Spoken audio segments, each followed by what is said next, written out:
இந்த தலைவர் ஒன்று பேசியிருக்காரு, அது கேளுங்க. இவர் பேசிட்டோன்னா நானும் பேசியிருக்கேன், அதுவும் கேளுங்க. ஒருபோதும் முதலமைச்சர் ஆக முடியாது. முதலே வேணா ஆகலாம். பணம் இருக்கு, கோடி கோடிக்கா 2000 கோடி 1000 கோடி இருக்கு, செலவு பண்ணு. சரி, அம்மா உணவகம் அப்படின்னு ஒன்று ஓப்பன் பண்ணாங்க.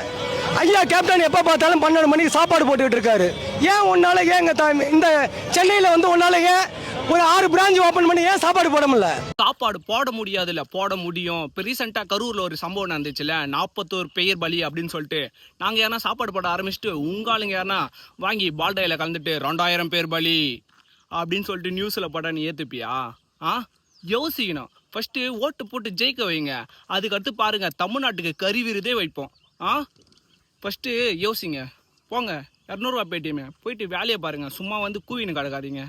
புரியுதுங்களா?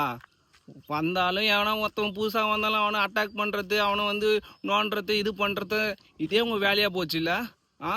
200 டேய் ஃபஸ்ட்டு யோசிங்கடா. அது வந்து உலக வங்கி கடன்டா, நீங்கள் தான்டா அடைக்கணும். அதை அந்த காசை வந்து நீங்கள் தான் அடைக்கணும். யோசிச்சுட்டு ஓட்டு போடுங்க ஃபஸ்ட்டு. புரியுதுங்களா?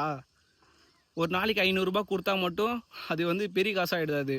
உனக்கு ஒரு நாள் அது சம்பாதிக்க மாட்டேன். அந்த ஒரு நாள் கூலி தானே அவனுக்கு கொடுக்குறாங்க. அவனுக்கு 5 வருஷம் 4000 கோடி 4.5 லட்சம் கோடி கடங்காரனா இருக்குது தமிழ்நாடு. மாற்றுங்க. அதுதான் டீசல் எல்லாமே ரேட் அதிகமாக ஏற்றுறது அந்த ரீசன் தான். புரியுதுங்களா? யோசிங்க.